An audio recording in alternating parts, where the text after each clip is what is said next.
कभी सोचा है मर्द रेप क्यों करते हैं? कौन से ऐसे मर्द हैं जो रेप करते हैं?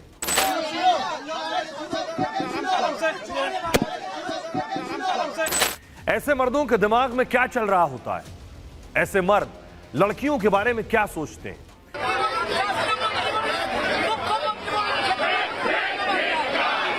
इसे समझने के लिए कुछ रेपिस्ट के बयान सुनिए।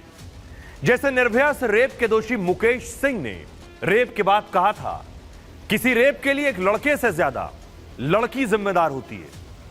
ताली कभी एक हाथ से नहीं बजती है, इसके लिए दो हाथ चाहिए होते हैं। कोई शरीफ लड़की रात के 9 बजे घर से बाहर नहीं घूमती है। लड़का और लड़की बराबर नहीं होते। यानी एक रेपिस्ट रेप के बाद भी खुद को नहीं बल्कि लड़की को जिम्मेदार मानता है। निर्भया का रेपिस्ट आगे कहता है, लड़कियां घरों का काम करने के लिए बनी होती हैं, न कि रात में गलत कपड़े पहनकर डिस्को और बार घूमने के लिए। शालीन महिलाओं को रात 9 बजे के बाद घर से बाहर नहीं घूमना चाहिए। सिर्फ 20% लड़कियां ही अच्छी होती हैं। अब आप अंदाजा लगाइए एक रेपिस्ट का दिमाग कितना खतरनाक होता है। ऐसी सोच के साथ समाज में घूम रहे लोग नरभक्षी हैं। आगे मुकेश को सुनेंगे तो आपकी रूह कांप जाएगी। वो आगे कहता है, जब हम उसका रेप कर रहे थे तब उसे हमें रोकने की कोशिश नहीं करनी चाहिए थी।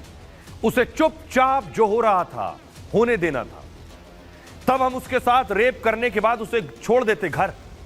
ऐसा होता तो बलात्कार करके उसे छोड़ देते, बस उसके दोस्त की पिटाई करते। यह सुनकर किसी के भी पांव तले जमीन निकल जाएगी कि रेपिस्ट की यह सोच समाज के लिए कितनी खतरनाक है। लेकिन यह सोच हमारे समाज से ही पैदा होती है। हमारा समाज लड़कियों को लेकर क्या सोचता है, कैसे सोचता है, जब आप इसे जानेंगे तो समझेंगे कि लड़कियों को लेकर यह सोच हमारे बीच से ही पैदा होती है। मुलायम सिंह यादव का वो बयान आपको याद होगा जिसमें वो कहते हैं, लड़के हैं, लड़कों से गलती हो जाती है। तो लड़की जाके बयान देती कि मेरे साथ रेप किया। अब बेचारे को 3 को फांसी हो गई। क्या रेप में फांसी दी जाएगी? 3 लड़के हैं, गलती हो जाती है। कि इस मामले में मुझे कोई संकोच नहीं एक बात कहने से कि 90% लड़कियां सहमति से जाती हैं। आगे आपराधिक प्रवृत्ति के लोग मिल जाते हैं जो हवस का शिकार होते हैं। लड़की को ये पता नहीं होता कि आगे 5, 7, 10 तो 90% लड़कियां जाति सहमति से हैं और आगे जाके अपराधी व्यक्ति मिल जाते हैं। मैं साफ कहना चाहता हूं। मगर अब वेस्टर्न कल्चर ये है कि आज वेस्टर्न कल्चर में जो हो रहा है, किसकी बच्ची रात को कहां है, किसकी बच्ची किस तरह घूम रही है, वहां इसका ख्याल माँ बाप नहीं करते, लेकिन मेरे देश में करते हैं। मैं इस बात को मानता हूं कि अगर मेरी बहन, मेरी बेटी रात को सूरज डूबने के बाद किसी गैर लड़के के साथ जा करके 31st नाइट मनाए और उसके साथ उसका बाप ना हो, उसका पति ना हो और वो गैर मर्दों के साथ हो, तो और मैं ये एक्सपेक्ट करूं कि उसके साथ बड़े सम्मान के साथ रहेंगे। अगर आप कहीं पे पेट्रोल होगा, आग करीब आएगी तो आग बहुत जल्दी लगेगी।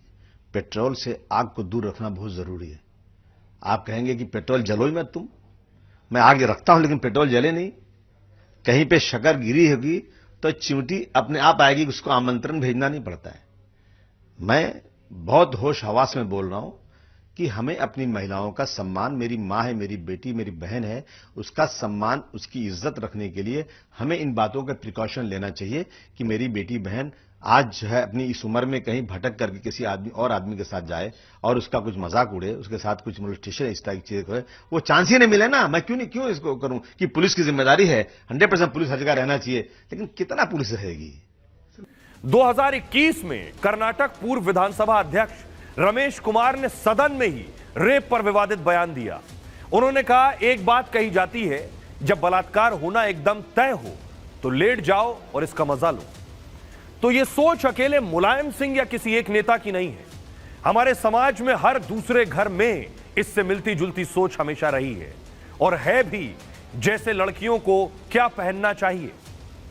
निर्भया के दोषियों के वकील एपी सिंह ने भी कुछ इसी तरह की मानसिकता का प्रदर्शन करते हुए कहा था, अगर मेरी बेटी या बहन शादी से पहले किसी के साथ संबंध बनाएगी, अपना चरित्र खराब करेगी, तो खुद मैं उसे अपने फार्म हाउस ले जाकर सबके सामने उस पर पेट्रोल डालकर आग लगा दूंगा। हम बेशक रेपिस्ट के लिए सजाए मौत की चीखें मारें, फांसी के लिए सड़कों पर उतरें, लेकिन सच तो यह है कि ये रेपिस्ट तो हमारे समाज के बीच से ही तैयार होते हैं। यही वजह है रेप कम नहीं हो रहे हैं, रेप की संख्या बढ़ रही है। निर्भया के बाद सख्त कानून भी बना दिए गए, फिर भी रेप बढ़ रहे हैं। आंकड़े बताते हैं 2012 से पहले हर साल रेप के औसतन 25,000 मामले दर्ज किए जाते थे, लेकिन इसके बाद यह आंकड़ा 30,000 के ऊपर पहुंच गया। 2013 में ही 33,000 से ज्यादा मामले दर्ज हुए थे। 2016 में आंकड़ा बढ़कर 39,000 पहुंच गया। आज हर घंटे 3 और हर 20 मिनट में एक महिला रेप की शिकार होती है। तो फिर सवाल ये, कानून तो सख्त बना दिए, लेकिन रेप कम क्यों नहीं होते हैं? अब तो रेप के साथ पीड़ित की हत्या के मामले भी बढ़ गए। निर्भया के रेपिस्ट ने मरने से पहले इंटरव्यू में कहा था, किसी भी रेपिस्ट को मौत की सजा देना लड़कियों के लिए और खतरनाक हो जाएगा। मुकेश ने आगे कहा, पहले रेप करके कहते थे इसे छोड़ दो, ये किसी से नहीं कहेगी, लेकिन अब जो रेप करेंगे वो लड़की को सीधे मार देंगे, छोड़ेंगे नहीं। यानी सजा बढ़ाना और सख्त करना हरगिज समाधान नहीं। रेप के बाद हमारा फोकस किस पर होता है? पीड़िता पर, विक्टिम पर, या फिर रेपिस्ट को सूली पर लटका देने पर, उसे सजाए मौत देने पर। लेकिन इससे रेप नहीं रुकते, क्योंकि हम रेपिस्ट की बात नहीं करते। हमारे समाज में कोई भी रेपिस्ट बन जाता है। कैसे कोई इंसान जल्लाद, हैवान और भेड़िया बन जाता है। एक शख्स को रेपिस्ट और हत्यारा बनाने में समाज की बड़ी भूमिका है। सवाल है कैसे? सोचिए, जिस घर में एक बच्चा जन्म लेता है, वो अगर अपनी मां को पिता से पिटता हुआ देखता है, मां को पिता की गालियां सुनता हुआ देखता है, बहन को क्या पहनना है, कैसे रहना है, किससे बात करना है, कैसे चलना है, कितने बजे घर से नहीं निकलना है, वो लड़का अगर ये सब देखते हुए बड़ा होता है, उसके जहन में लड़कियां लड़कों से कमजोर हैं, एक बराबर की इंसान नहीं, आदमी की गुलाम है, आदमी से नीचे है, और आदमी ही लड़की के मुकद्दर का वारिस है। जो लड़कियां ऐसे समाज का नियम नहीं मानती, वो सभी लड़कियां उसके लिए गलत हैं, खराब हैं, अच्छे चरित्र की नहीं। उस लड़के ने अपने दिमाग में लड़की की आजादी की एक सीमा बना ली है। लड़की उसके लिए दासी है, इस्तेमाल की चीज है, आदमी के लिए बनी एक उत्पाद से ज्यादा कुछ नहीं होती।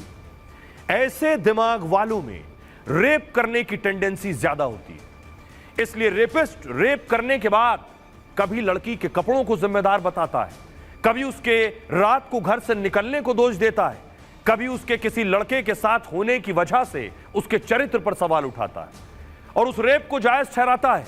ऐसे लड़के लड़कियों को लड़कों के साथ घूमने से लेकर टाइट कपड़े पहनने तक, लड़कियों के सिगरेट पीने से लेकर शराब पीने तक से उसके कैरेक्टर पर सवाल उठाते हैं।